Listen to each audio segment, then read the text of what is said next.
Welcome to the White Pube podcast. My name's Gabrielle de Puente. I'm Zarina Mohammed. And we are art critics / game critics / sometimes Zarina writes about food as well. Very rarely. Sometimes. I've got to be in the mood. We used to have a podcast back in the day when we were students together, but when I moved back to Liverpool, it all just kind of fizzled out. And now that we've got too much time on our hands and everyone's making a podcast, we're going to do it as well. Why not? I made Zarina buy a mic. We've got to now. Can I pick it up and show the camera, or do I have to not disturb it? I mean, this is an audio medium only, so you're not going to be able to see it. But I can see you. I put on makeup. I'm determined that this is going to end up being a video because I've got eyeshadow on right now. Like, I've put on the Glossier mascara. You could just describe it so people can enjoy it. So I'm wearing like a dewy foundation base. My skin looks good, glowing. I'm sat in like full sun, so yellow undertones are popping. And then it's very like no makeup, except for a little bit of lilac shimmery eyeshadow that I've got directly on the little bum crease of my eye. Right at the corner of, like, you know that corner where it goes into your nose? That little bum crease. My lovely fiance calls it the eye armpit. That one. Mm-hmm. What's the other side? I don't know. That's a good question. I want to say elbow. I was going to say elbow. But there you go. That's what I'm wearing. I'm also, like, we both use the Glossier mascara, right? Mm-hmm. Not sponsored, but like, I really like it. I think it's really nice. I wasn't a believer until I literally bought it because Gab keeps going on about it and her eyelashes always look fit. But I think that's just your eyelashes. It's not the mascara. Like, the mascara just helps. I'm just naturally blessed. I'm not. I've got short and stubbies, but it makes them quite like long and wispy. So there's that going on. Well, this is off to an excellent start. On today's episode, we're going to go through our origin story, just in case people haven't got a fucking clue what's going on, or who we are, or why we're called the White Pube, because I forget that people don't know. So, who are we? Where are you from? How did we meet? What's going on? What's the White Pube? Stop asking questions. I feel very attacked in this own rhetorical question. How do you feel attacked? These are the easiest questions to ask. I don't know. How old are you? What's going on? Where do you live? What's your horoscope? How tall are you? Okay, alright, let's take these one by one. I'm Zarina Mohammed. I'm 26. I live in London. I grew up in London as well. I'm actually from London. I have a Cancer sun, Aries moon, Sagittarius ascendant. Jesus Christ. I'm vegan. I think I have 2 fillings. And my favourite colour is orange. Oh God, what's mine? Okay, my name is Gabrielle de Puente. I'm from Liverpool. I live in Liverpool. I did go briefly to London for university and then fucking ran back. I'm not a vegan. I'm about to I'm about to finish Couch to 5k, but I am not at 5k. It is very worrying. I play games almost every day and I do kung fu. Oh wait, hold on, I didn't list my hobby. Oh, I'm 26 as well. Me and Zarina were born 7 days apart. This is why this is like some spooky chaotic energy when we chat. I think if we were born on the same day, it would have been too much chaos. I think we have like a nice balance. We do. You have a Capricorn moon and an Aquarius ascendant, or the other way around as well, don't you? It was the right way, yeah. Was it? That's why I'm great. Yeah?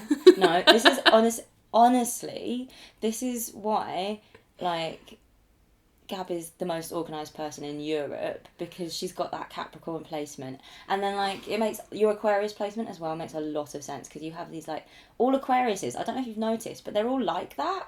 Like what? You're like that as well, kind of, a little bit. Like what? Do you know what I mean? Just like that. But what? You don't know because you're an Aquarius, so you're not like, I don't know if you're self-aware about it, but I don't think you are. They're just like that.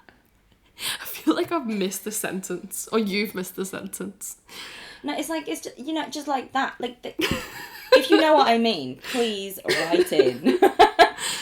Anyway, we met when we were both on the fine art course at Central St Martin's in London. Uni was like we were in this small gang of friends who would come in and be there all day. Like, we would come in with enough food to last us the whole day until the security cards came around at 10 and we're like, please get out, I want to go home.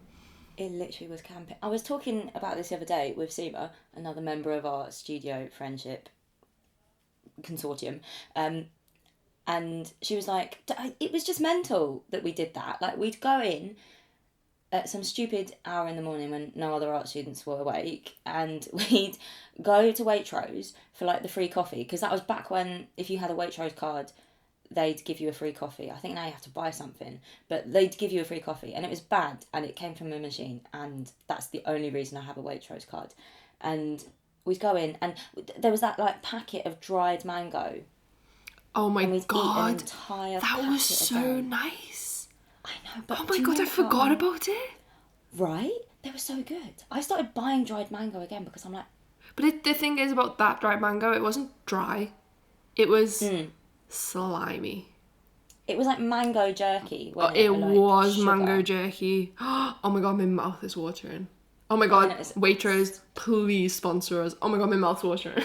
It was like... That was like make or break for our day if that mango was in stock at Waitrose. Because sometimes it wouldn't be. Do you know... It would throw my plans off kilter. Do you know there isn't a Waitrose in Liverpool? Because we're not dickheads.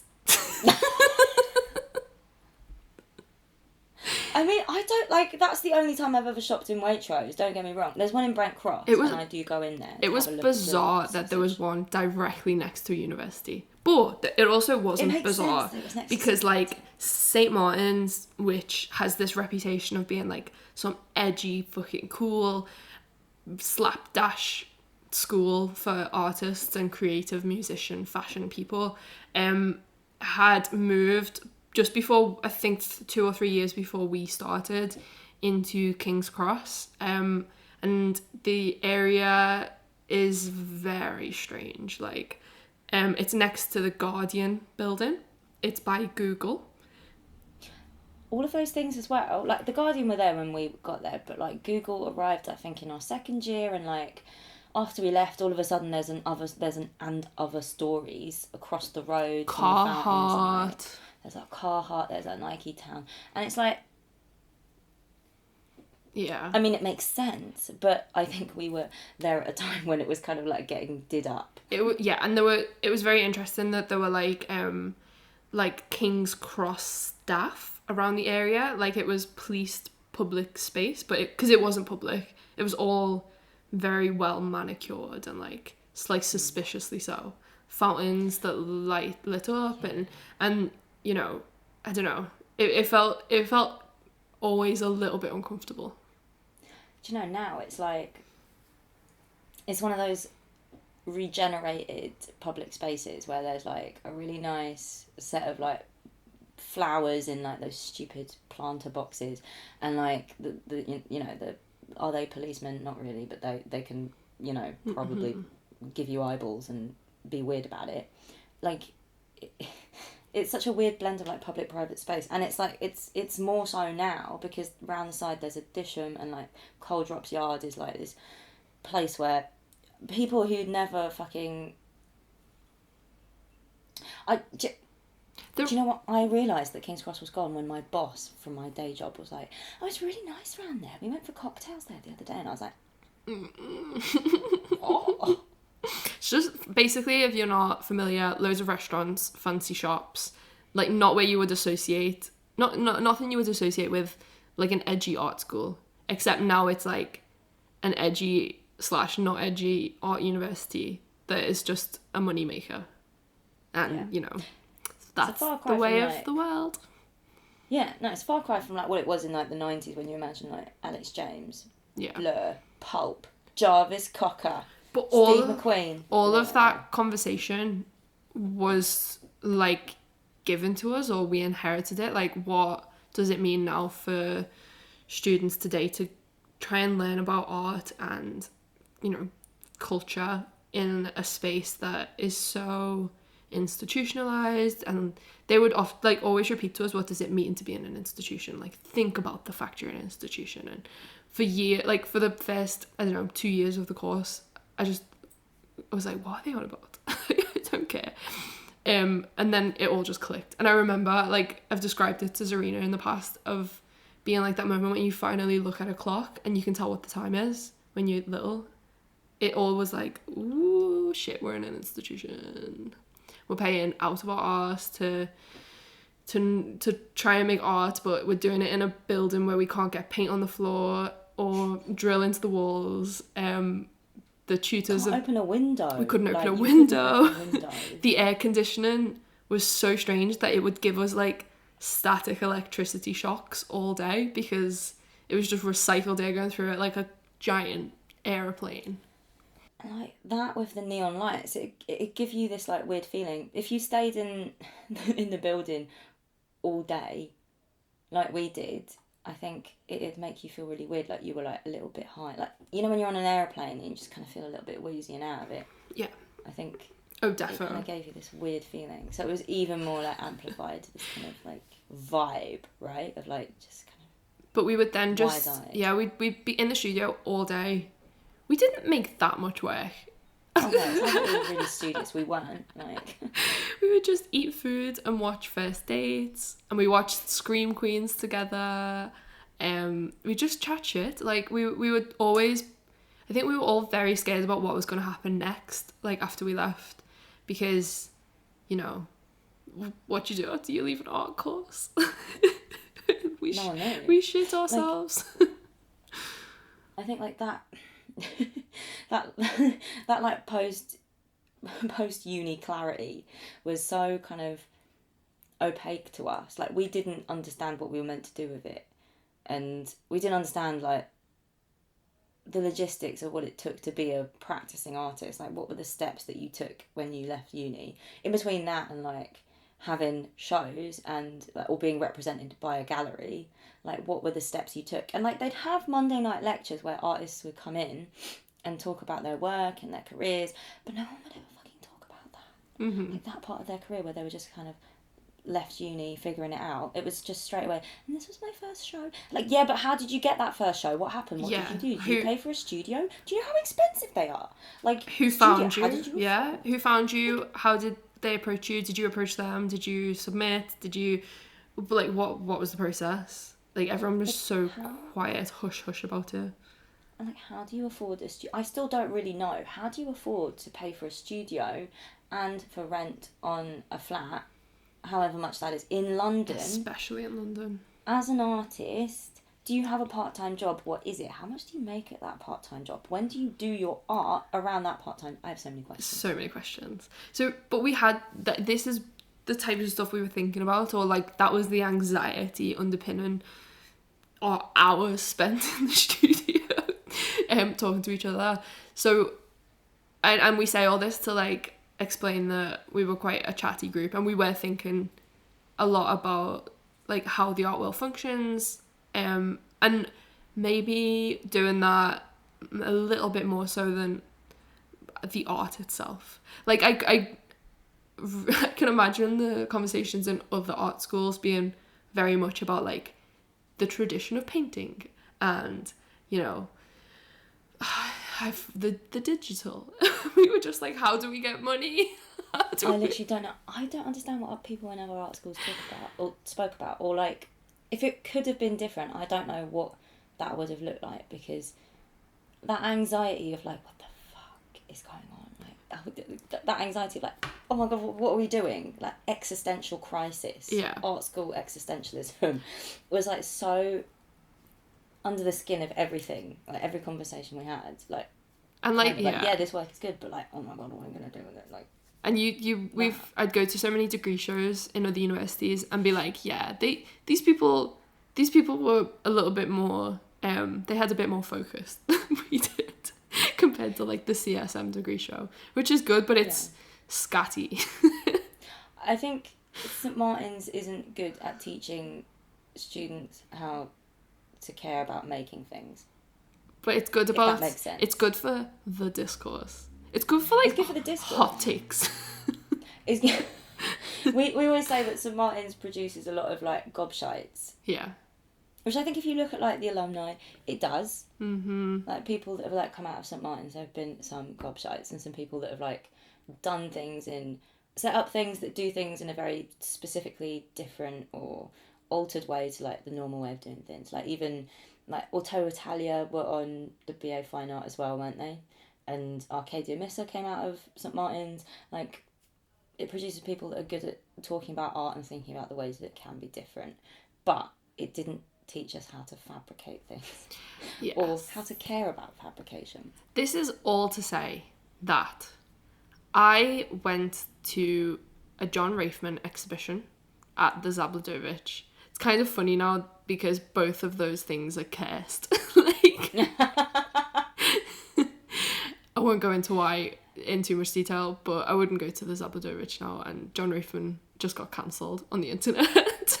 And then also, like you went to the John Rafeman show at the Zabladovich, you were kind of like, oh yeah, like, it's worth saying as well that like as a studio gang, Gab and I had this relationship where we were both the internet kids. We'd both been on Tumblr at the same time. Yeah. We both kind of were interested in making art in proximity to the internet, kind of. And so we'd have crits and we'd also like understand each other's work separately and specifically in conversation with each other. So Gab went to the John Rafeman show and recommended it to me. I was kind of like, you should go. Oh, for this reason, this reason, this reason. I think you'd like it for this, and like have a look at how he does that. I think it would be applicable to you in these ways. And I trusted her review, because that's what it was. It was a review. It was anecdotal, word of mouth, but it was a valuable review because it had this like sincerity of a person whose opinion I trusted. And so I went, and then third cursed item in this, I went round the show with Gab's review in mind, and on the way back on the bus I picked up a copy of the Evening Standard. So that's a holy trinity of like cursed art. Cursed art objects. The Zab, John Rafeman. It's so funny because this is like the beginning, not to call us superheroes, but you know in the beginning of a superhero film when someone falls in like a vat of strange coloured bubbling liquid and then comes out of it as something else, that is in the potion.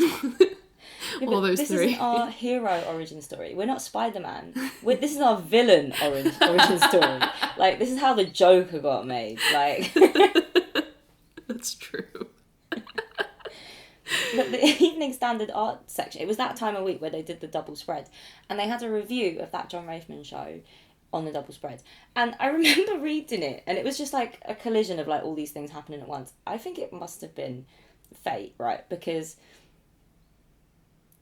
what other broadsheet or like newspaper art section publishes reviews of the Zab? Like, it's always National Gallery, National Portrait Gallery, like Tate, maybe the Photographer's Gallery if they're feeling edgy, but that's about as edgy as it gets. So this is why I'm like, it must have been fate. Mm-hmm. Like, to have had Gab review that show, I go to that show. I didn't go to galleries at the time. That was like the first time I'd been to a gallery in like a year as well. So, and then the fucking review of that same show. And I read it on the bus back from Chalk Farm to King's Cross. I just remembered being a little bit angry at it because it just kind of described what was in the room and then went 3 stars. Shrug. I remember it also being really little. I think it was tiny, like the smallest review. Yeah. But anyway, Zarina came into the studio. It was Monday, the 12th of October, 2015. And she like slapped the newspaper on the table and she was like, "What is this?" And that was the context I was given before. Like, it was quite normal then for us to go on and talk about it for the next few hours. Like, why do these people get to write about art in this way and just like decide it's 3 stars? Why don't they have to justify it? Who is writing this? Why is it in the Evening Standard? How come all of the other stuff the tutors tell us to read is just boring or not relevant? How come all the writers of those texts are like either dead white Frenchmen or living middle class London white men who are quite old and probably a bit past it. Like, what is that? Why is that? And why do we feel so pressured to like trudge through finishing these texts when we don't even enjoy it? And if we're all on an art course, like, shouldn't we enjoy it? And like, what was the disconnect there? And like, if we're about to graduate into this art world, how come the fan fiction around it isn't any better? Like, why is it not more interesting? So that's what we spoke about for a while. And I remember as well, I thought, obviously I think you're a clever person. We wouldn't be here if I didn't think you're a clever person. But at the time I was like, Gabrielle is like committed and clever because she has, like, you had a subscription to Art Review as well. Yeah, I had a subscription because the tutors had said, and because we had a student loan as well. And I was like, okay, this is what I should do. This is going to be me being very well behaved. And I don't know, I just look back and think I really got conned because it was just pages and pages of Cartier adverts, like Vogue, and then a similar approach to reviews that Zarina's described, but longer. Just more descriptions. They'd use 4-syllable words and then when they're describing. And then maybe not a star rating, but it would say ends the 24th of July. Like, do you know what I mean? But it's in Hong Kong. It would be in, it would be in like a special Sao Paulo gallery that I'm like, why do I need to know that this exists? Like, I mean, just part of me is kind of like, yeah, I don't know. That's for someone. And absolutely we exist within an international art world.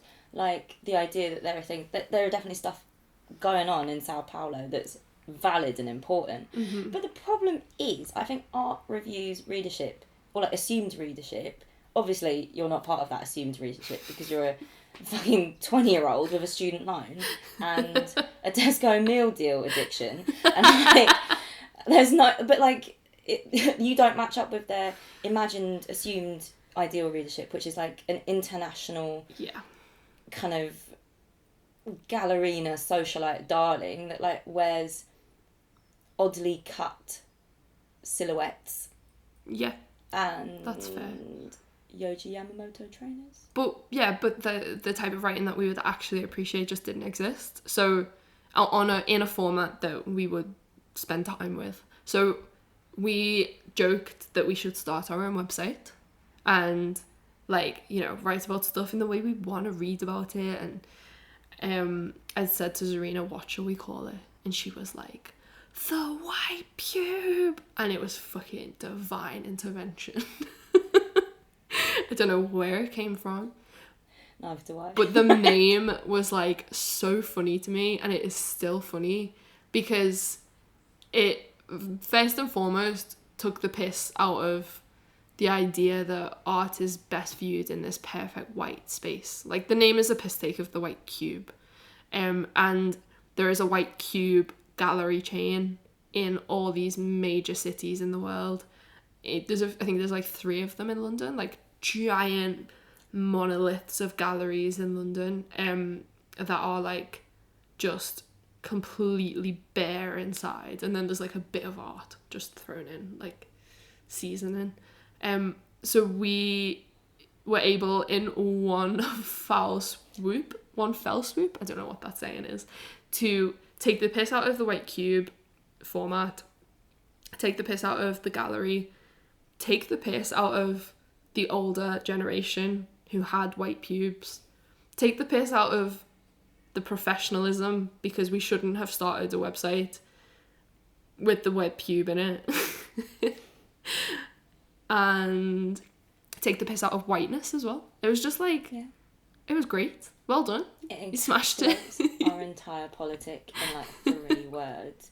And do you know what's like double funny to me as well? Is that like, even to this day now, people will kind of be like, are you from the White?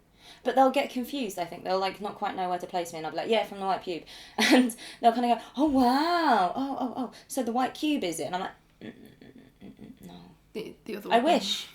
I wish that the White Pube was affiliated in some way with the White Cube, because I imagine that would involve us being obscenely rich.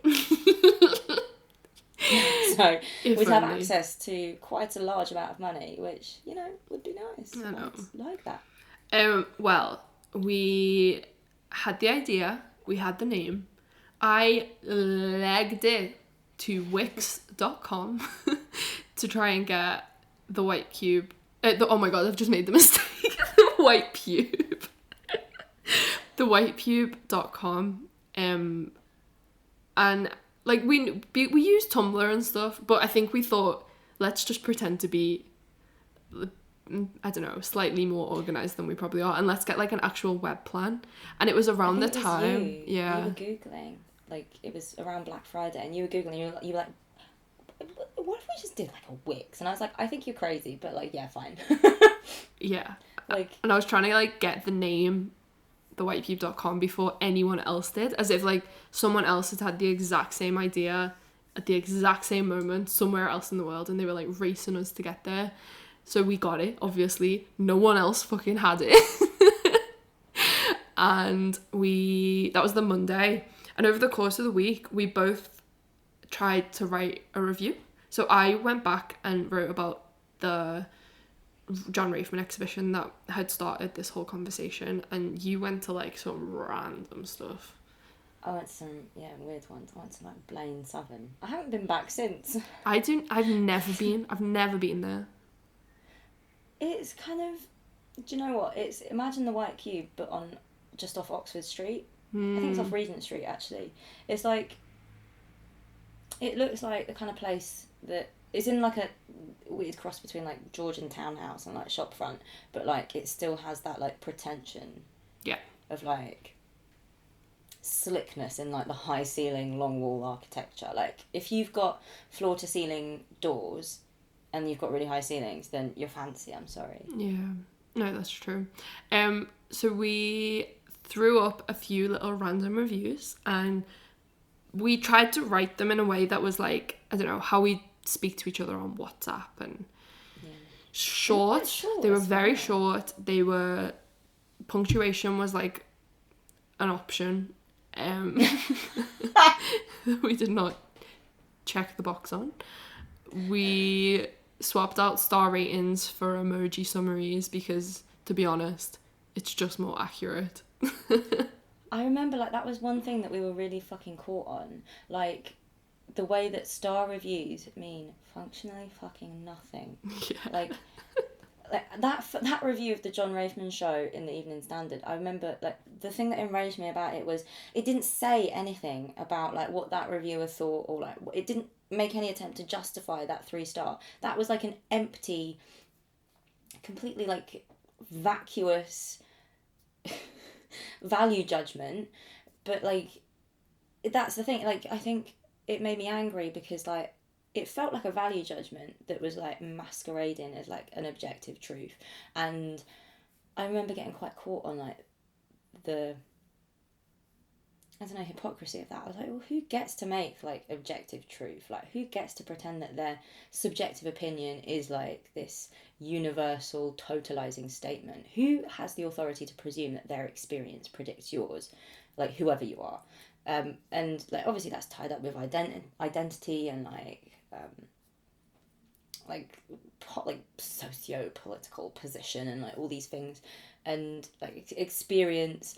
Like, there is no such thing as objectivity, of course. There's no such thing as fact. There's no such thing as like real, solid, understandable, universal truth. So philosophical, of course, but like it kind of just it kind of embodied itself as like this like baseless anger. And I remember thinking like, we should just say fuck it, because emojis are like a language outside of like this formalized language that art reviews take, and they are more expressive and like relative than actual stars. Like if emoji, like if those ratings out of 5 stars are like completely bizarre, abstract, and like arbitrary, then emojis have got so much like discursive potential. Just within the three of them, you can be descriptive, you can be do you know what, emotional. Listening to you now, it's like, not to get too, I don't know, sentimental about it, but it reminds me of like the alethiometer in His Dark Materials. That is a reference. Ooh. Because of the symbols and like how each one holds so much below it and connect it in all these different ways. Yeah. Like that's that for me, that was our approach to, we're gonna put 3 emojis down for each review. Anyway. It's interpretive. No, that's a good point. That's one of those things I've never thought about. I've never thought to connect our emoji summaries with His Dark Materials. But that's what it is, right? Like, it kind of, they have these, like, emojis have these mutually agreed upon meanings, but like they're so specific, like, and they're social, right? Those agreements of like, mutually, what does this mean? Yeah. Like, I don't know. There's like a lot to be said about the linguistics of emojis that is probably better said by someone that's not me. 10 minutes on emojis. But like, that was like our main sticking point, I think, at the time. Like, we were just like, fuck the star system, it's corrupt, we're gonna do emojis. Fuck the star system, but also like, fuck people dancing around their own opinions. Let's just say, this was fucking great, or I hated this, I was bored shitless. And I think still, like, to this day, the meta tags in our homepage, like the little description that comes up when you search for the white pube on Google, underneath the link, it says, whoa, want to know if that exhibition that just opened is worth city mappering your way, like, you know, like something like that. To Instagram it, yeah. And I think that came from, like, the first set of reviews that were, like, so obsessed with, like, was it worth the journey there? Because I think one of, like, a really, maybe not the first set of reviews, but like a really early review was of a show at Chisenhale that my tutor told me I should really go to. And I was kind of like, okay, fine, I'll go. Like, it was nice, it was a good show.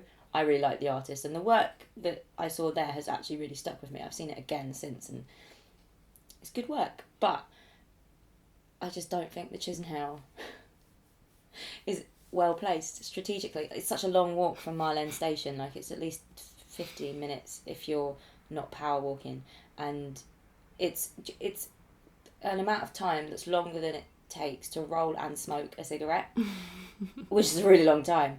And like, that felt really important to me. I was kind of, like, I remember my review of that show was like, it was good, but like, I had to go on the Central line for it, so was it that good? And I feel like no one talks about this stuff, but at the end of the day, there are 9 million billion things you could choose to do with a Saturday, and we need to know whether this has got to be we've got to make this a priority, or whether we would like put our friends through the drama of getting to the Chisenhale or not. Like, is it actually worth it when you get there, or is you gonna pretend that it was worth it because you're like, shit. Like, you're in East London. There are so many different things you could be doing with your time. You could be eating a vegan chicken burger that's got 5 stars on Yelp. You could get some tonkatsu ramen. You could go to the park. To play mini golf. Go one of those junkyard golf places. Go to see a film. Someone that wants to hold your hand. Yeah, you could spend time with other people. Like, why would you go and see all this weird shit in a room? Anyway, so that was our, like, approach. We got into a routine where we were like, do you know what? Let's post one thing every week. Should we take turns doing it? Yeah, okay. And that is it. That was, I think, our pure commitment to this. Okay, let's make that a Sunday. Let's post this thing on the Sunday. Is the reason we are still doing it. Because we just made this vow. I don't know at what point we decided to publish a text every week, but it was just kind of this agreed upon schedule, and part of me is like, we should speed it up or slow it down, either one. But like, I think in that I know that every week is a good schedule, because I'm like, it could go either way, so this is like a nice compromise. It's perfect. I think it's a perfect schedule. And I think for the first few months, like, we just thought what we were doing was the funniest thing we'd ever done. Like, oh my We God. thought it was a joke. We were like, tell people, oh my God, we're art critics. Like, but in like, just as a pure piss take, because we weren't. We were, but we weren't. Like, it felt like we were, you know, like when little kids dress up and they put on their like mum or dad's big shoes, like heels or something, and like put a shirt on and like toddle around the house. Like, that's how it felt to be like, haha, we're art critics, lol. And yeah. Also, like, you know that like thrill you get when you like lie to a lad in a club? Like, a lad's trying to chat you up and you're just lying to him. Like, what do you do? I'm an accountant. Where are you from? Stevenage. Like, that's what it felt like. That kind of thrill of like, it's, you don't care. Like, you kind of might believe this or not, but like, I'm getting a thrill out of like creating this narrative. I feel like it had that kind of thrill. But it was cool because also, like, as much as it was a joke to us, that so we, you know, we'd had that conversation on the Monday, we'd written all week, and then on the Saturday, the 17th of October 2015, was when we like, quote, went live. And by that we just told a few friends and shared it on our own Twitter accounts and like posted it on Facebook to be like, haha, we started the website, haha, no big deal. That dates it. Like, that's so 2015. The fact that we posted it on Facebook, that does date it. And immediately, like, people that we respected in the art world were reading it and being like, oh my God, the white pube can go the whole way. This is what London's been waiting for. And we were like, what the fuck? Where? The whole way where? We were dead confused. We were fully baffled by this. But it was like this, it was that same thrill, right? Of like, I don't know, like there's like something deeply thrilling in being regarded much higher than you regard yourself by other people. Oh, I don't know. So encouraging. And validation. So, I don't know, like, maybe the adults can see something that we can't see. Like, maybe they can see how this is going to pan out before we even can. Because we just thought, as I said, it was a joke with a funny name and silly writing on it.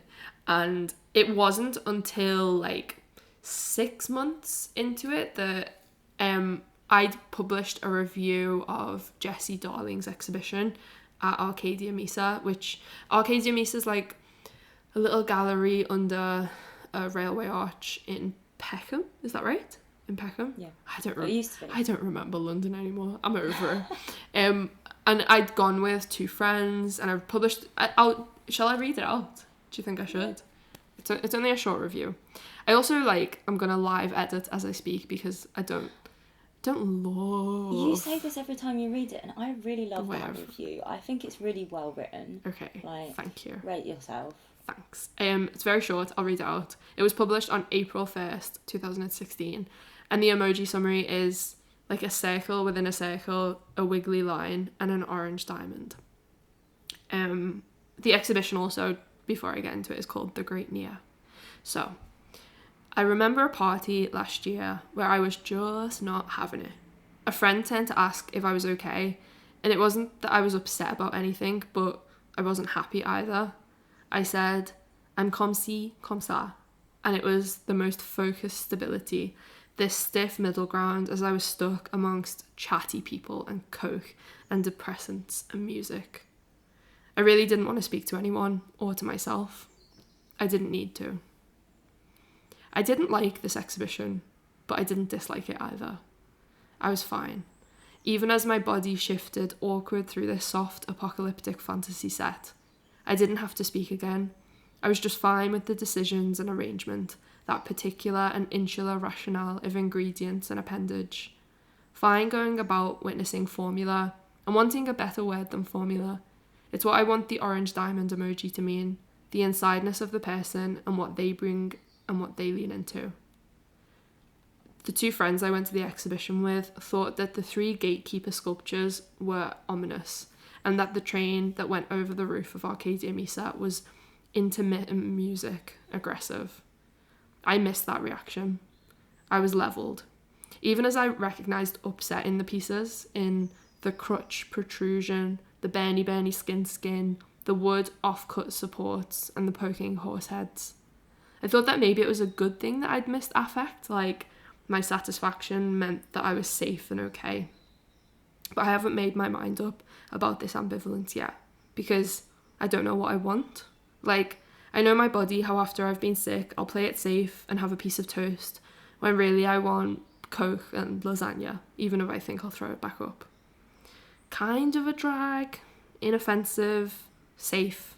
I think this exhibition is like a stomach settling. Ooh. I do like it now. Now that I've remembered it, I'm like, yeah, it's okay. But I posted that review, and the same day the artist had tweeted, and the tweet, if I can remember it from the million times that I've said this now in lectures where we talk about our origin story, is not facetious or ironic. This might be the harshest, most true review, because the white pube channels somatic currents, not just fucking with discourse. And honestly, it was like such a key moment in all of this, and I'm so grateful that like Jessie said that, because something just clicked. It was like what happens on an art degree, I think, where you make something, or not just an art degree, but it's just what artists do. Like sometimes you make something and then you post rationalize like why you did that thing.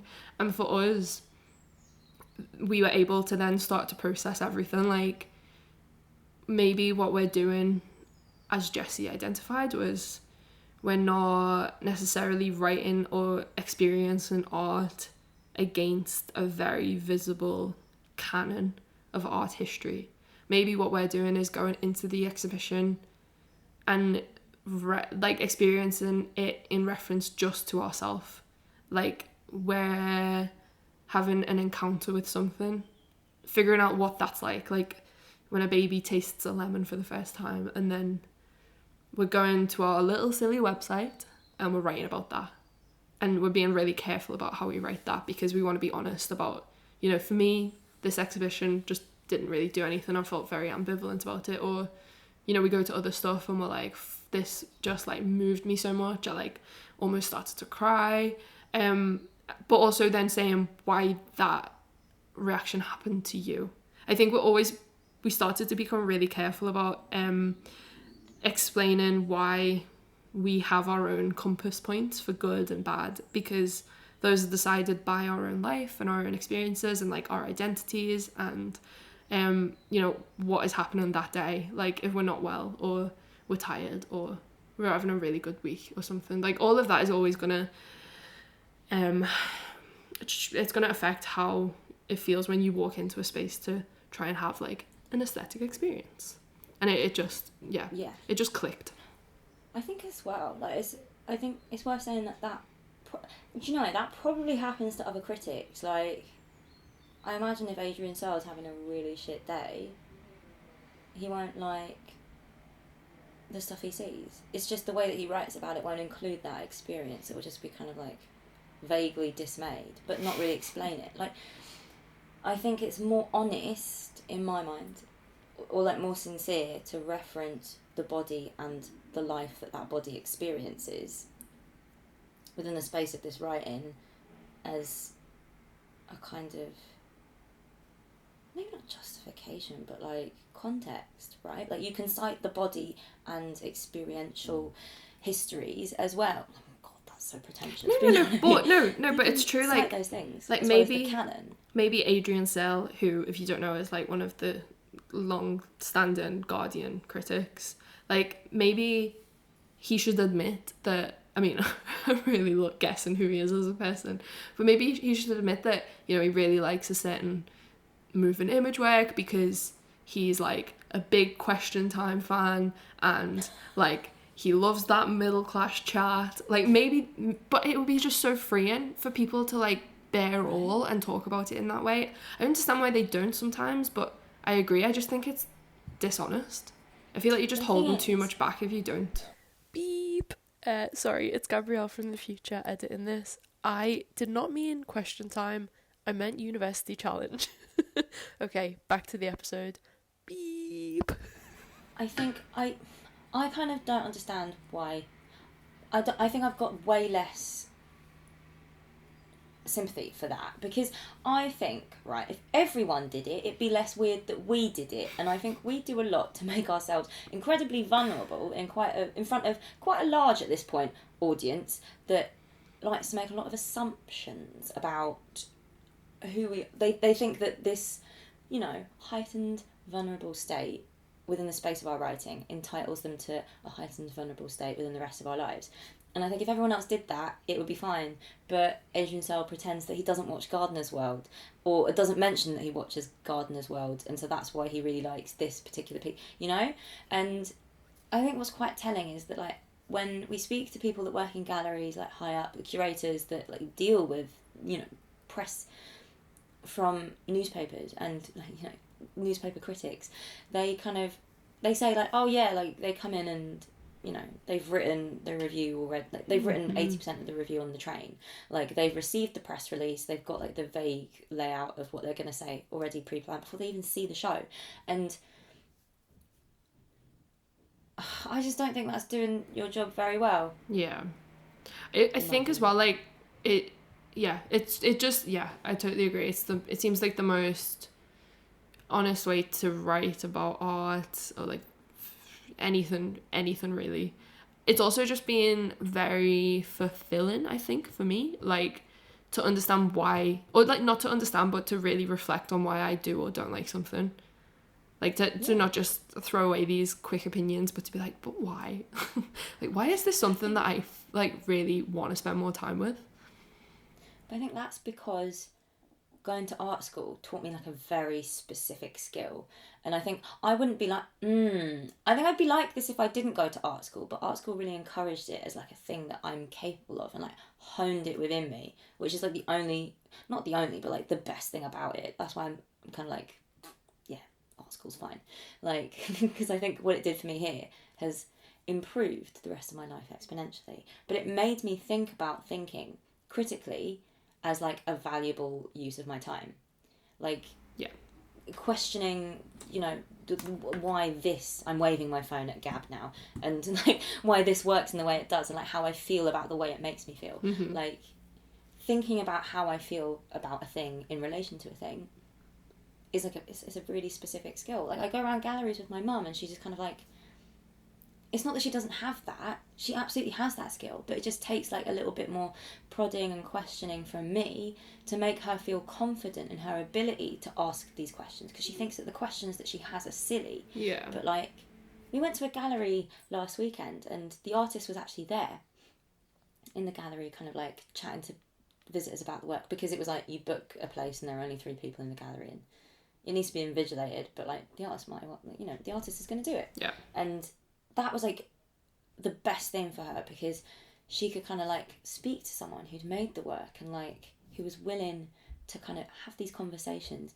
And before she spoke to the artist, she was kind of like, I mean, yeah, I'll take it or leave it. Like, it's like, you know how I think about art. And I was like, yeah, fine. Yeah. And then afterwards we walked out, and she was like, do you know, that made so much sense. It was like such a kind of fulfilling experience for her to have like, to not even have that barrier, right, of like, I've got to ask these questions to myself, or like to the wall text. Like, she just kind of, these things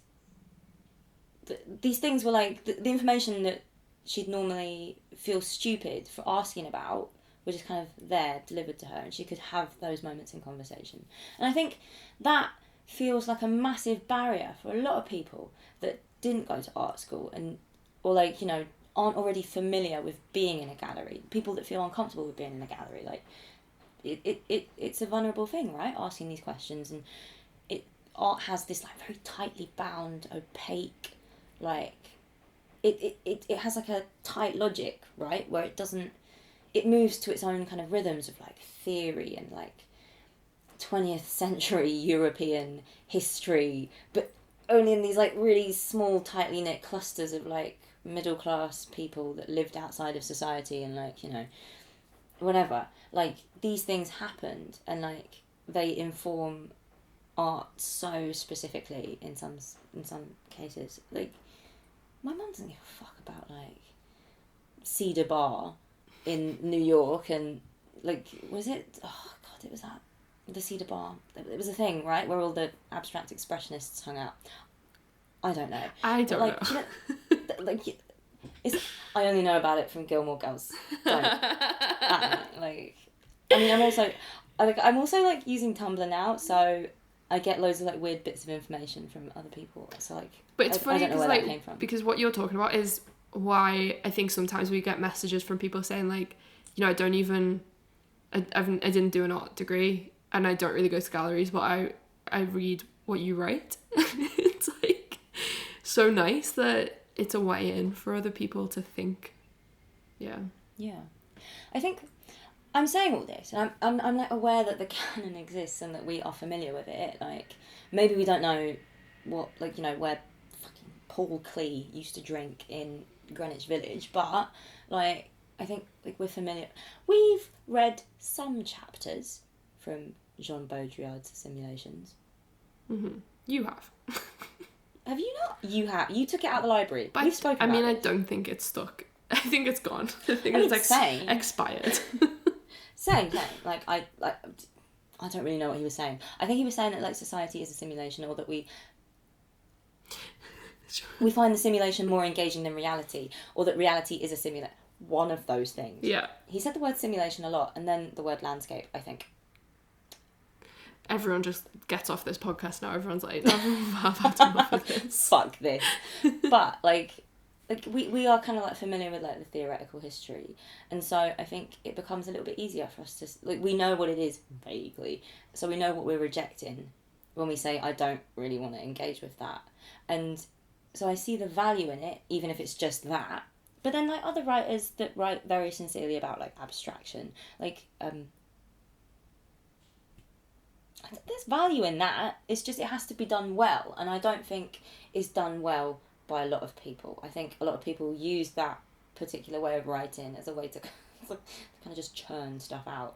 And yeah, I think it's interesting to compare what our writing does compared to other people. And I know that artists have gotten in touch with us, or we've had face-to-face conversations about the fact that before the White Pube had given them a review, like they didn't quite know how it felt as a visitor to walk into the exhibition space.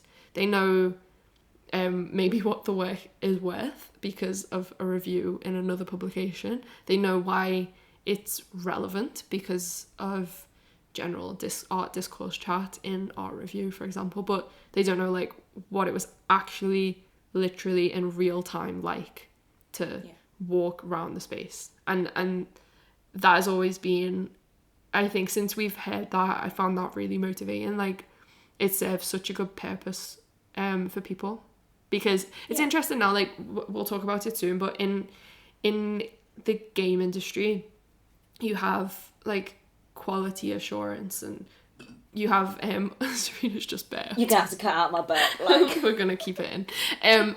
You have game testers, so and people, as they're making the game, will have other people in another room playing it bit by bit, or the whole thing, or finding bugs, finding issues, finding all these different things, and they're often being recorded when they play. And I've heard game developers say that they really like people who emote, who like, you know, are really excited or scared or whatever it is, like being demonstrative about how they're feeling when they're playing, because it really helps them to develop the actual game.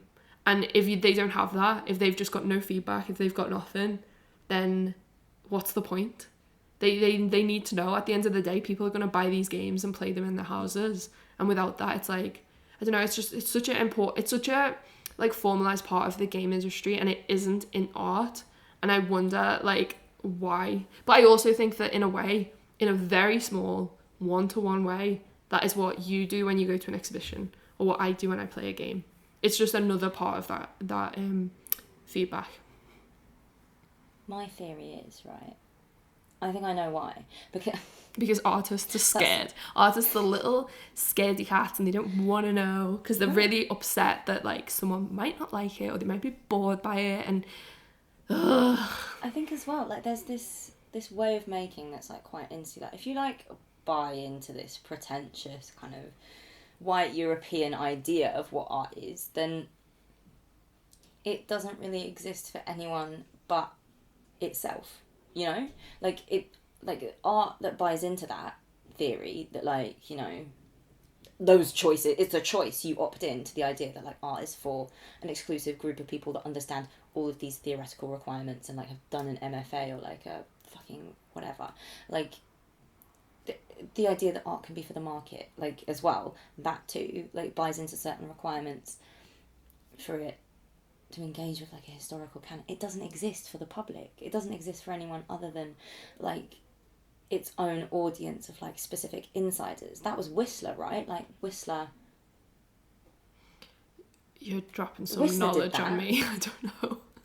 I feel like I'm, like, secretly a fucking, like, art history person, but, like, only in these tiny anecdotal nuggets. That's it's just good though. Like, I think Whistler was the first artist to kind of say, yeah, fuck the public, I don't really care, I'm gonna create a clique, and then everyone was kind of like, oh, that sounds fun, I'm gonna have a clique too, and it's just, then it became, like, this insider logic. I might be wrong, please tell me if I'm wrong, but that feels like a compelling narrative to me, and I don't think games are like that, because you have to kind of... You work together to make them. Yeah. Yeah. Maybe that's it. So... And you enjoy them as well. Mm-hmm. So what ended up happening was everything we've said so far was, like, the foundation for, I don't know, what the website is, the white pube, as it exists as, like, this strange symbol. But what ended up happening was people read us. Which we weren't expecting. It feels important to say that we weren't really kind of thinking about the fact that we were being read. We were just kind of writing for the sake of writing, to put it out there. Yeah. Not thinking about an audience beyond each other. And I think that is so important to stress, because now that we exist online quite visibly, it's purely against our will. I honestly mean that, and because, you know, I watch so much YouTube, and at the end of it they're like, please subscribe, please like, please share, blah blah blah. We've fucking never done that. We've, like, not hashtagged a single thing. We've not promoted anything, sponsored posts, like press, adverts, anything. It's all happened to us in a really strange way. I don't want to sound like a dick when I say that, or like that we're ungrateful. I'm just saying that is the order that it happened in, because what also happened after that was when we started to get, you know, thousands of followers and readers, importantly, I'd call them readers first, we felt like we had then a responsibility that we didn't think we were going to have, because we were just trying to chat about the Tate.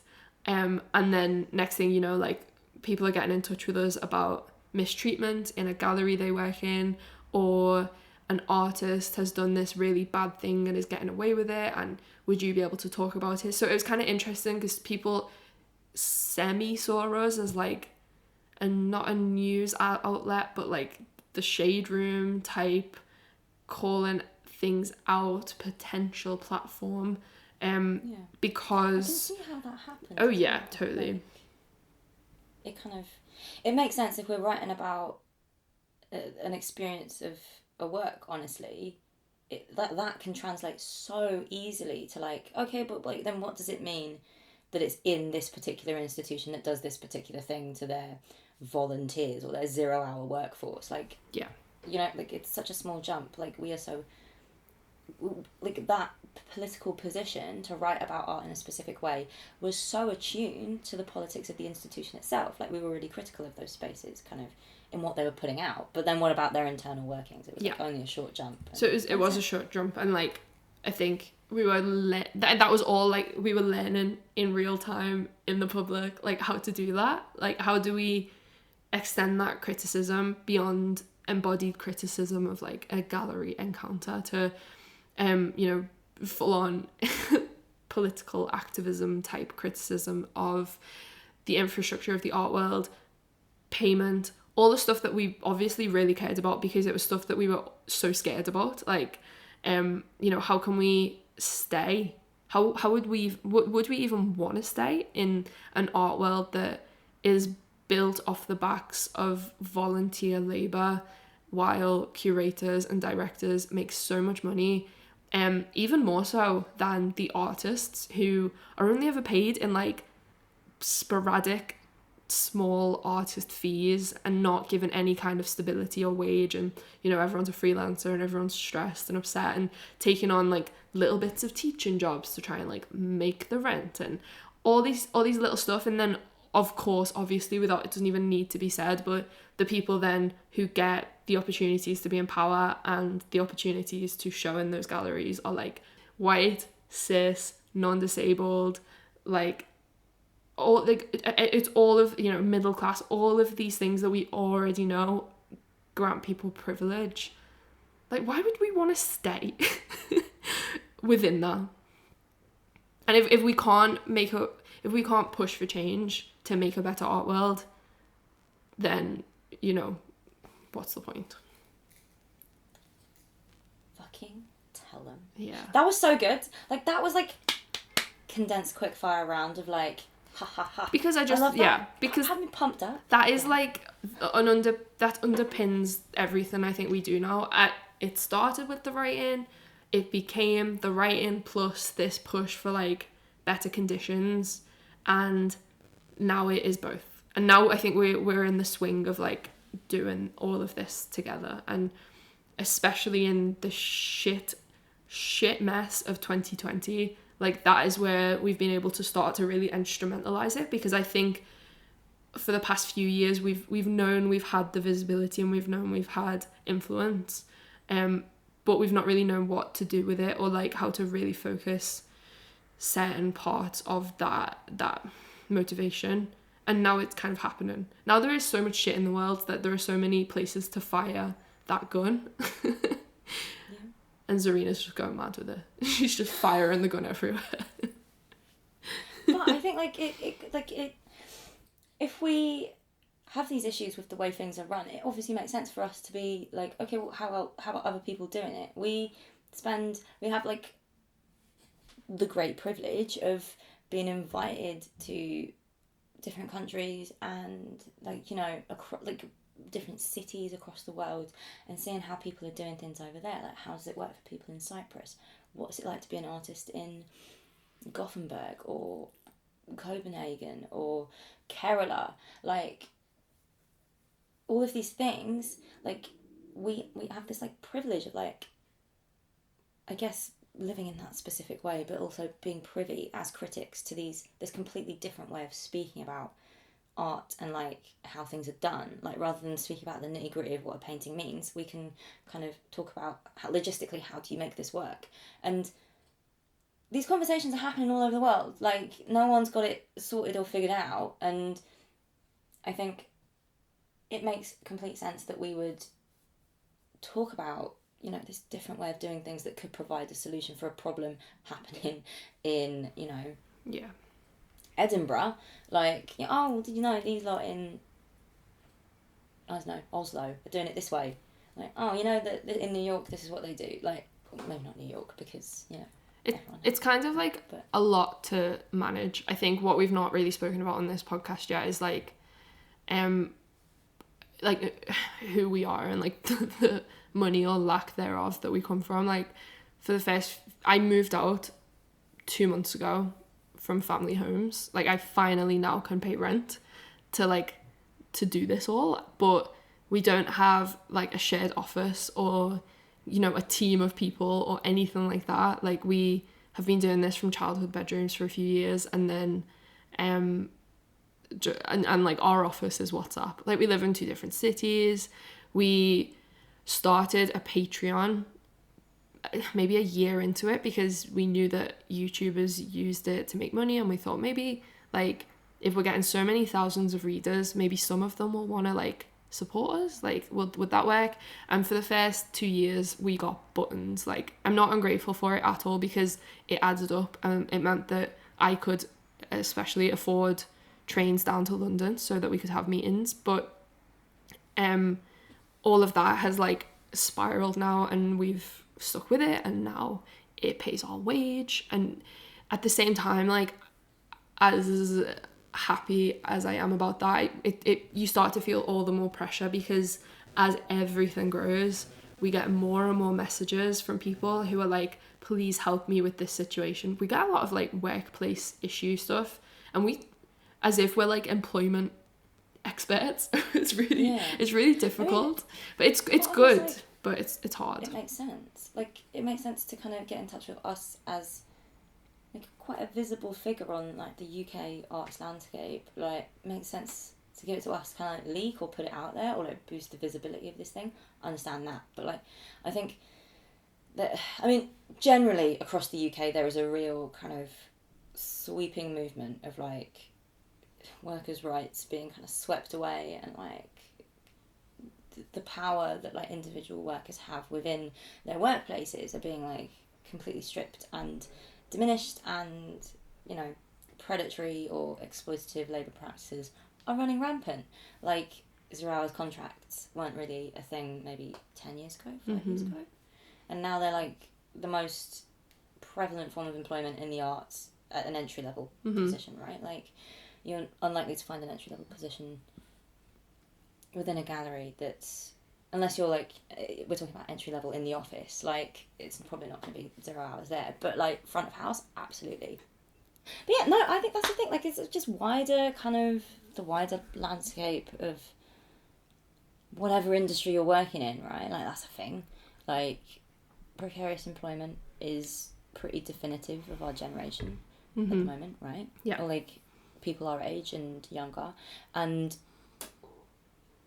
I don't know, I feel like that affects the way that you experience things in a gallery, right? That affects your, it definitely affects your ability to make art, because like, you know, thinking back to like the 90s, right? Like Jeremy Deller and all these lot, they were able to like graduate from art school and just go on the dole and live in a squat and like make art and wait till they made it. But now squat laws have changed, so you can't squat in the same way.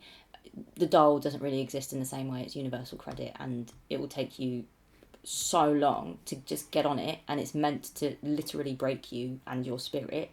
And the requirement to make it is just wait it out, but you're not given the same resources to like wait it out as you were back then. So yeah, I think, why am I going on about this? I was just going to say, like, all of this is stuff that we, I don't know, not necessarily feel the burden of, but feel a responsibility towards, like, in a positive way. And generally, if the Patreon and our other bits and bobs of freelance stuff can grow to a certain amount, we can jib our day jobs and make the White Pube full-time, and I want to jib my day job. It would be my day job. No offense to mine either. I really like mine. But maybe this new era of the White Pube is like, you know, potentially something that we could do full-time, because I feel like there's so much to be getting on with. There's so much to sort out, and it would be great to have a hand in doing that, or like help organise with other people.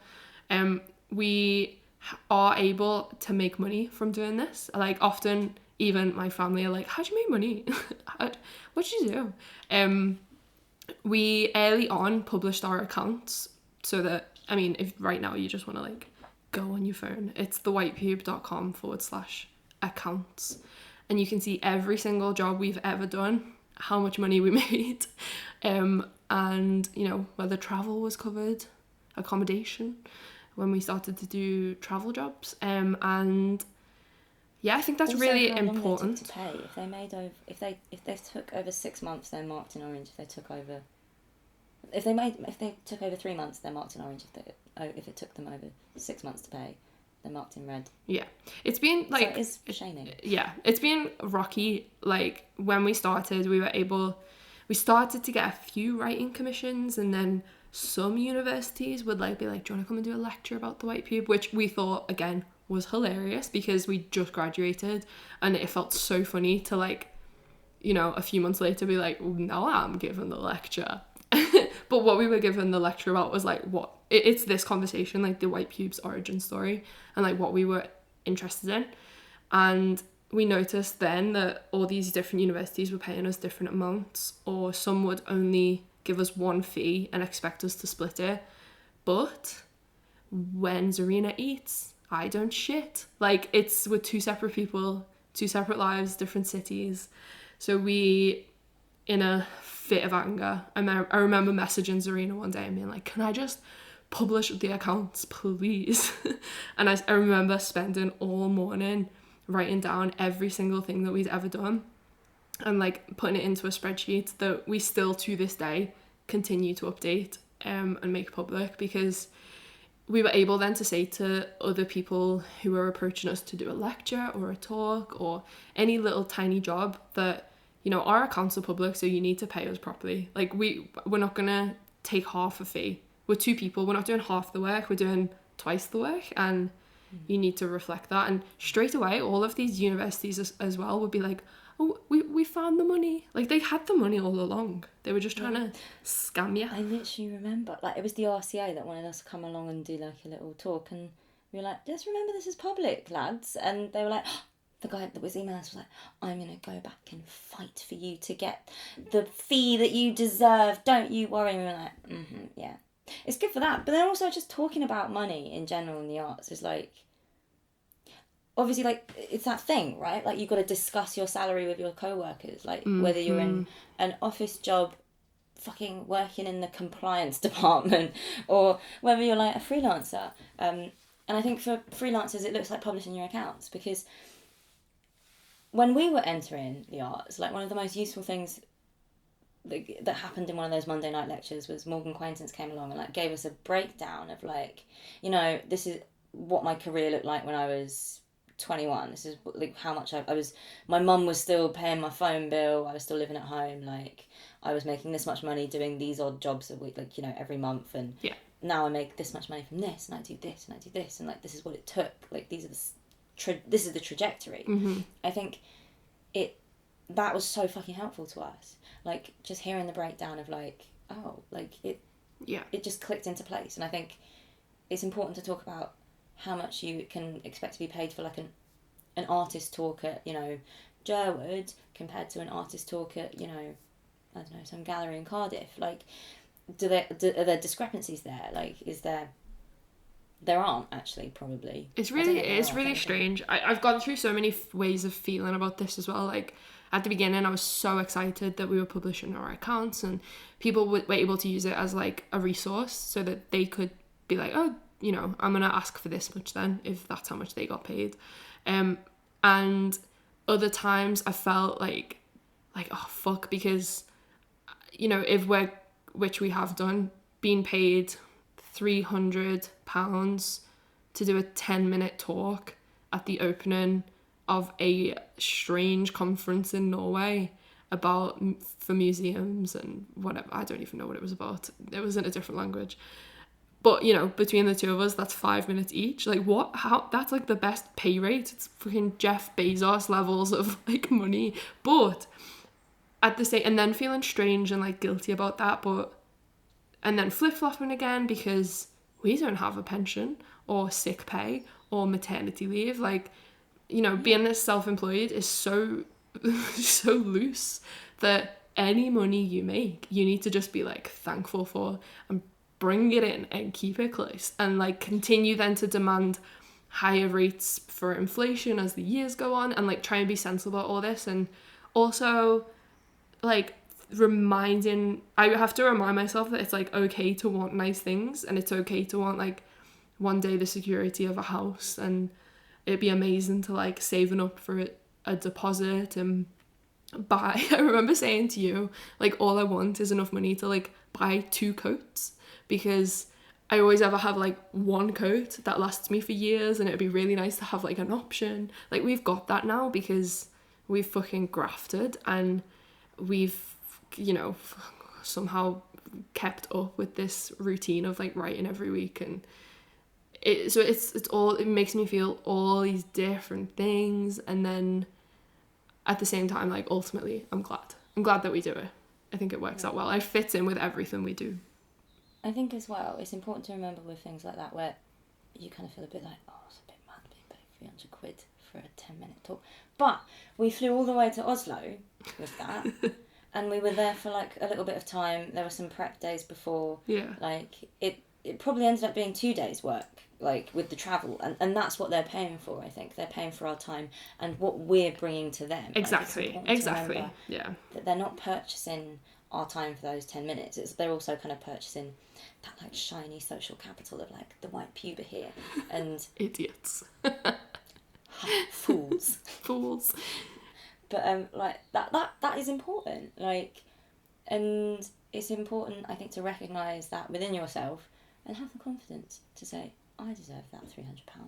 I'm going to get on that plane to Oslo and I'm going to smash it for 10 minutes and I'm going to fuck off and have a pastry. It's really strange. Like, we've been able to travel to so many places now purely because people want to hear us talk about the website, and it makes me laugh because I never want to travel again.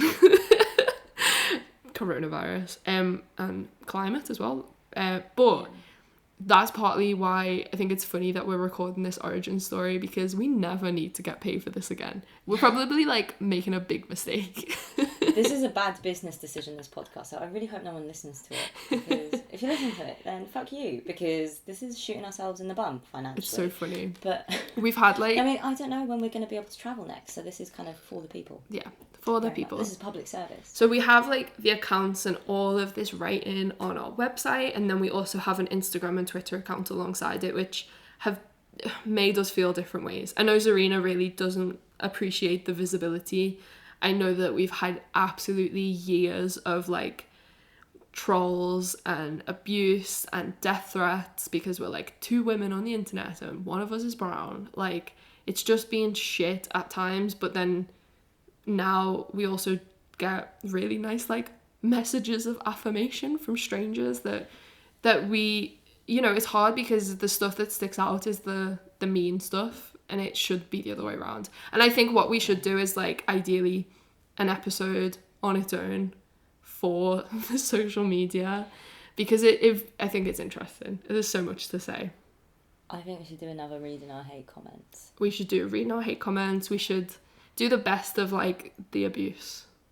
Oh yeah, that would be good. Because one thing that we always remind each other of is, or that Gab consistently has to remind me, is that like it is such, when you add it up, like do the percentage, that's like 0.0001% of the people that follow us. In fact, probably only 30% of the people that follow us see our posts on a daily basis. It's the visibility of it is not that, like, it's just catastrophized in my mind, right? But like for some reason I get these like weird body feels of like I just want to be a private person and live a private life away from this thing. And I do think though that like there might be a point in our mood where we think, you know what, the white pube at the end of the day is the writing that we do on a Sunday, and maybe we pause the Instagram and Twitter and become like a mailing list, and on a Sunday we say to people, this is the new review. Zarina's face is like lighting up because I mean we probably won't do that because of all the other stuff I've spoken about in terms of having a responsibility to like keep in touch with what's going on, call things out when it happens, all that good stuff. But that's what we do when the world is fixed, right? When the world is fixed, we can take a step back, we can retire social media, and we can just do the good writing. I think social media ultimately is one of the worst things in humanity. And it's nice to have the slower pace of like a website away from the horrible Instagram and Twitter like businesses, and have our own space where people like are like, oh yeah, I wanna read, I wanna like figure out what's going on over here instead. And on the website as well, we have a web residency, so every month a different artist or writer or whoever, we give that over to them and they can like redesign the homepage and do what they want. That's been running since 2016 as well, and for about two of those years, right? Mm-hmm. No, 2016, 2017, 3 years. 3 years. It was unpaid, which was really bad. We hated that. Like, but we kind of, I think we were running it for a few months, right? Like from October 2015 till December. And I think we realised that like we picked up a little bit of traction. Like we would get, like, it felt like eyes were on us, and we were like, we should share this. But we were quite protective of what the white pube was in terms of the writing. Like we had this very kind of like tightly understood language between us two, and we're rightly protective of it. So we didn't really want to kind of invite guest posts from other people to come and write for us, because, like, you know, God knows what you think, what goes on in your private life, you know. You might be a Tory, who knows. But we did want to kind of give a little bit of space to artists specifically, because we were on a fine art course. We wanted to, like, dull out that attention, and so we gave I think it was a separate page on the site up for a month. It was like its own page, and now it's the home page because that gets the most hits. But yeah, for 3 years we were kind of like, should we stop doing this? But I don't know, people were still interested in doing it, even if it was just for free, and we had to kind of find in-kind supportive ways to repay them. But now we have the Patreon to fund that. So it used to be funded by Dazed. We used to write a column last year for Dazed and Confused. They paid us £200 a month, and we'd spend £100 paying 2019 residents, and then we'd use the rest of that fee to back pay 2018 residents. And now we're using the Patreon to pay £100 for 2020 residents, and using £100 to back pay 2017 residents. And I need to go through, because it'll get there. It'll get to a point where everyone is paid off, and thank God for that. And it's one of the good things about not being publicly funded, because you can't pay for activity that's already happened, right? So we can use the Patreon to just be like, here's a little, have this 100, hey. That's true, isn't it? That's true. Before we end this, I just want to, like, give people the 2020 update, because so much has happened this year in terms of, like, what we even do and, like, what the offer is of the White Pube. So everything in terms of the writing schedule is the same, just I review games instead now. I just got to a point where I was not having, I was going to exhibitions and just finding no stimulation in them. And I realised, particularly in lockdown, when I couldn't go to a gallery, that I found games so much more interesting, so much more fun. And now I'm almost trying to catch up on everything that has ever been made. Like, my writing schedule is a week to play something and a week to write about it. And it is the best thing that has ever happened to me. I love writing so much, but I feel like this has given me, like, a new lease of life in writing. And it's just like, I can't believe, it's so funny, all my cousins are so jealous. PlayStation got in touch last week. All this, like, nice, lovely stuff, like people getting in touch to see whether I want copies of games to write about, just having completely, like, different conversation. I feel like there is more of a conversation happening around games that are made because there are fans, because people invest in them, because more people will play a game than will go to the same exhibition. And what I am also finding is, in the past I would review exhibitions and then hear nothing, and I feel like your words just go out there and then they disappear. No matter what I say about a game, whether it's good or bad, the developers will see it and they will retweet it or reply. Like, the God of War creator retweeted the review the other week. There are, again, reviews that have not been very favourable, and they'll still just share it and be like, oh, read this. I think it's what, like, it kind of, because galleries have this thing, right? Like, an exhibition is kind of, for the most part, done and dusted. Like, it's seen as this one blip. Mm-hmm. You do it, it happens, and then you think about it, right? I think, and as well, galleries spend so much money, kind of like, or like, you know, if you're a big gallery, you probably do spend so much money on, like, the marketing and, like, the PR. And the PR is such an important constitutive, is that a word? I don't know. Like, you know, it's such an important, enormous part of it. Like, our massive problem with the majority of, like, art criticism has been that, like, you're just reproducing the press release. I think it becomes really, really frustrating then to write something that deviates from that press release to, like, for the gallery. It becomes really frustrating that you've not stuck to the line that they've bothered to put out for you. Mm-hmm. And I think maybe, I don't know if that happens within games, but like it feels like there is more genuine discussion. Maybe it's just about the medium, right? People, it's completely experiential. Like the experiential part of it is so important that like that's just of course a part of the discussion. It's always on the table. Whereas in gallery, it doesn't really matter if you went there. I think it is. But I think also part of it is like all press is good press, because games make so much money. Like it's so generative, and gamers spend in a way that artist audiences don't. So they're just like sharing everything. But in that sense, it feels so validating to just be like, I'm just going to sidestep to game criticism. And I was a little bit worried for a few reasons that it wouldn't work in terms of the writing itself. But then I remembered that because of the way that we approach all texts, like you can just apply it to anything and it's fine.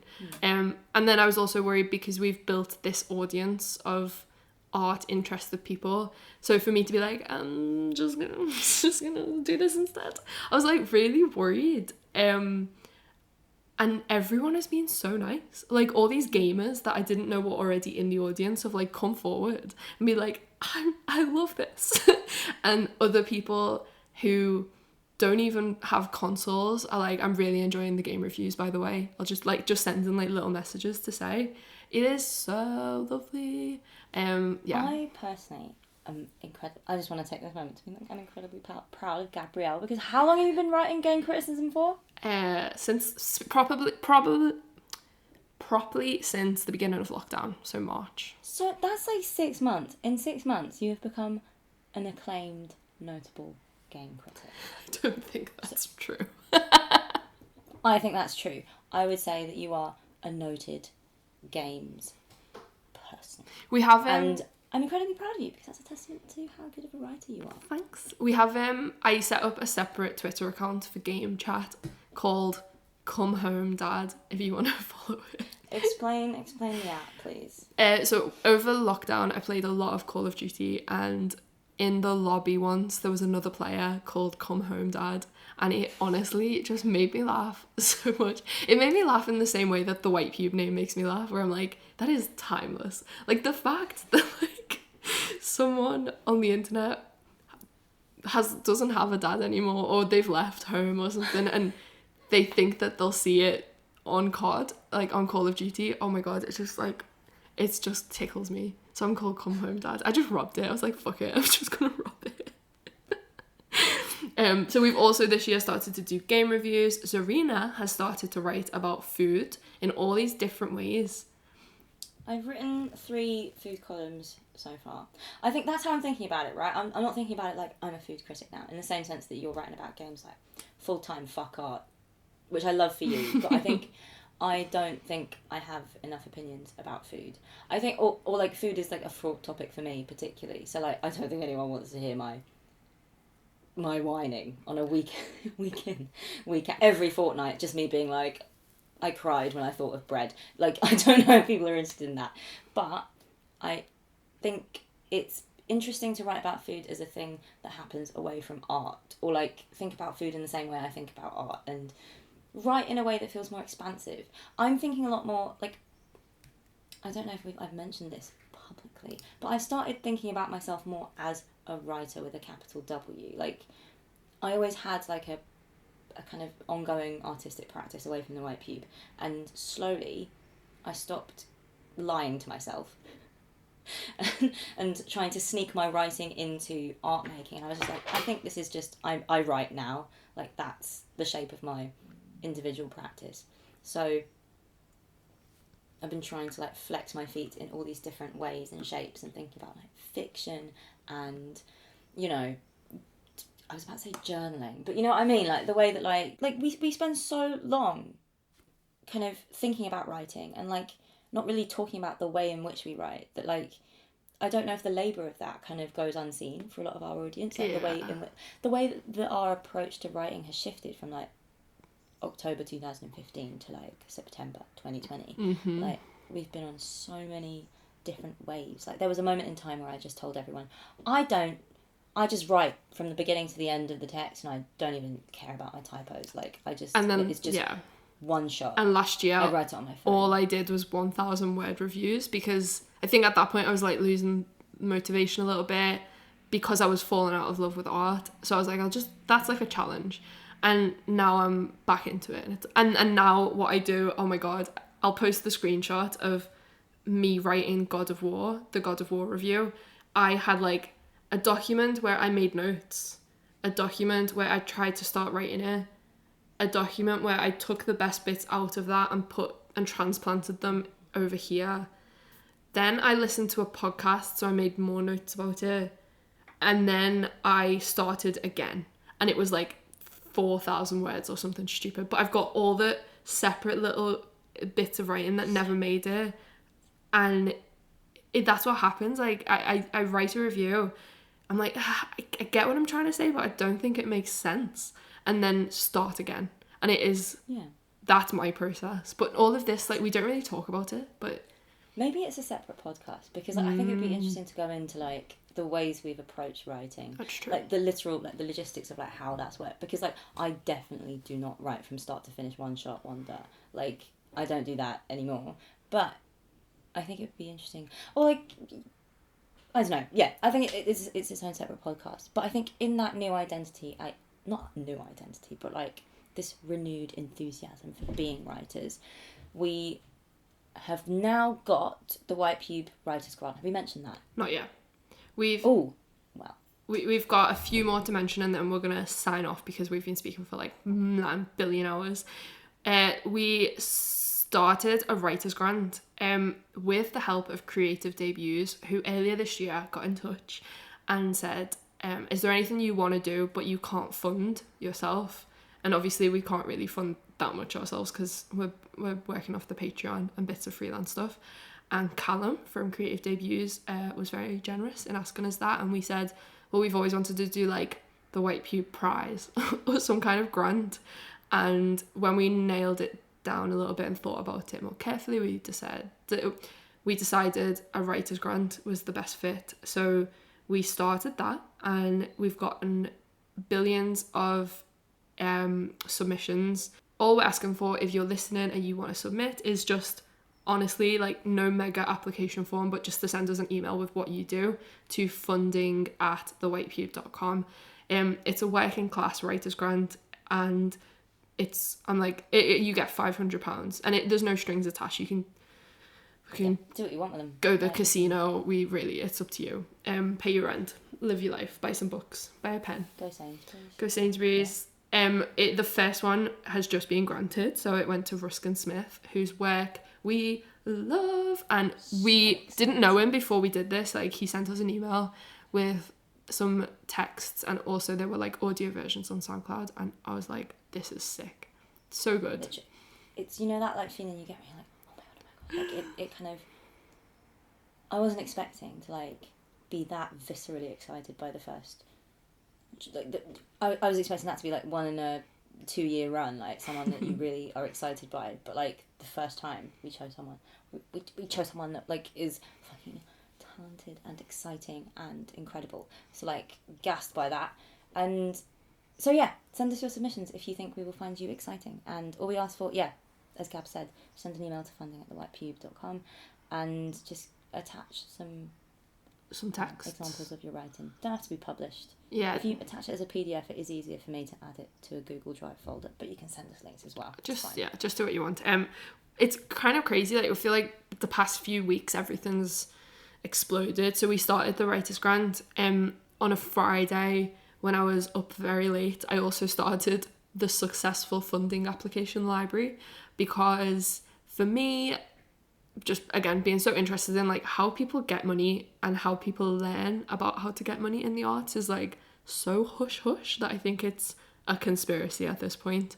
So the way that I personally have learned to do funded applications, which I don't do for the White Pube because we just work through Patreon, but I do for my other job, where I run a gallery called Output in Liverpool, is I only learnt from seeing other people's. So I thought, if there was a way to have a page with loads of them, wouldn't that be nice? And it was a little bit slow at first, and now people are really submitting like big project grants, stuff for individuals, travel, residencies, all these different applications that have worked for people in the past are all up there now on our website as well. So people can use it as a resource and hopefully get some money themselves. And it's, I think, really important to demystify the language that funding applications or successful funding applications require. Like Arts Council England, if you're writing a project grant, or it's project grants now, right? Yeah. If you're writing one of those, there is this specific language they expect you to kind of speak in, and that can be so opaque for people that, like, you know, don't have that experience, or you're just doing your first one and you don't really talk to anyone. There's like a specific way that they want you to talk about the activity that you're proposing, and really the only way that you can like get to grips with that is by reading other people's applications and seeing what like successful applications have in common. What might be a good future podcast episode is if we get someone in to talk about those like #funding hacks. Oh yeah, definitely, we can do that. This is kind of good. I feel like we're being a little bit messy about this first episode because we're just thinking out loud about like, what is this even going to be? But I love that. If you've listened this far into the episode, I'm sure you don't mind. We also very recently started selling merchandise because it was time. I didn't expect it to be as successful as it was. I also think partly it was like people in lockdown just wanting to buy something because they were bored. So that's who we are. That's our origin story. So much of it has just been writing for years, and then in the past few months, we've expanded our skill set or something. I don't know. I think, yeah, in lockdown we've just decided to do everything. I think before, it's been good though, because I think before we've been so busy in like the everyday and like the going out and about of it all that like we've not really had the chance to like sit down and think about how to do all the things we talk about doing. So we want to go beyond just the writing. The writing still happens. We still post online. We're just also doing all these other stuff now. And it's fun. I'm really happy. I feel like everything's coming together very nicely, finally, years later. An adult, actually. I feel like an adult as well. Yeah. We're so old now, though. When we started this, we were like 21. And now we're 26. That is... Isn't that disgusting? Mental. Gab, isn't that disgusting? 26. Gross. I'm going to continue lying about my age. My name's Zarina Mohammed. I live in London and I'm 23. Yeah. Just catfish. Let's all just mutually agree that I lie about my age. That's the thing I do. But I'm just incredibly successful for 23. Like, I'm like, wow, you're doing all that. You're 23. At 26, it feels less impressive. It feels like I should have a mortgage right now. Yeah, at 26, you know? we've got an issue. Yeah. I don't have a dog or like a mortgage or like some... A child. God forbid. I'm just saying. Anyway, thank you for listening. If you have listened this whole time, I appreciate you spending this crazy... You're a real one. Yeah, like honestly, if you've listened to... Is it an hour and 40 minutes? It's going to be about that. Ooh. Never mind. We hope you subscribe to our podcast. Like and subscribe. Leave us a 5-star review on Apple Podcasts. That's what everyone says on the ones that I listen to. This episode is sponsored by... Me. The white pube itself. Yeah, it's sponsored by us and our... Oh, do you know what? This episode is sponsored by Come Over Here and the Output podcast. Oh. We both have separate other podcasts. That's true. Gabs is her gallery, Output. What is it called on It's Spotify? just called it's called Output Gallery on Spotify, Apple, Google, all the other stuff. And I just interview the artists that exhibit. So yesterday I recorded the latest episode, which is with the Sing Twins, and it was a really good conversation. And then Zarina's fucking podcast is a Shrek podcast. My podcast is a joke that myself and my co-host Seema Matu have taken too far. So yes, I have a podcast called Come Ogre Here. That is Come Ogre Here. You've had like 2 episodes and it was already featured on the BBC as like a strange podcast to listen to, a niche podcast. Because I think it's absolutely ridiculous. It's so like, good. it's ludicrous. We talk about Shrek and its socio-political subtext and what it means here to us today in 2020. And we take it very seriously on air, but I am aware that it is properly preposterous. But you can find us on Spotify and on Twitter. We are at Comeoga here, all one word, _ Yeah. Because actual at Comeoga here was already taken. Can you believe it? That's ridiculous. If you are a rich person, listen to this. Please sponsor this podcast. Or, you know, if you enjoy the White Pube and you read the stuff that we do, like, it would be amazing if you could give us £1 a month on Patreon, because it all adds up, and it is very, I don't know, it's just, it is why we are still here. We are reader supported, and it is great. And it's one of those things that we have to consistently remind people of, because, you know, patrons come and go, and it, you know, it's understandable, because who knows? We are floating about on the whims of powers larger than us in this ocean we call life. So we need to... it's very understandable when people change their podcast, not podcast, change their Patreon. Do you know what? Pages, we need to just stop. We need to stop. Eat lunch. No. We are both losing the plot. Hold on. We need to hit other things. Hold on. We mentioned the Patreon, and then follow us on Twitter and Instagram at the White Pube. At the White Pube. Sunday text. Buy our merch when it drops, and tell us you love us in a sweet voice, gently, as you would whisper into the ears of a lover. Okay. On that note, we're gonna play out with the jingle. See you on the next episode of the White Pube podcast. Bye.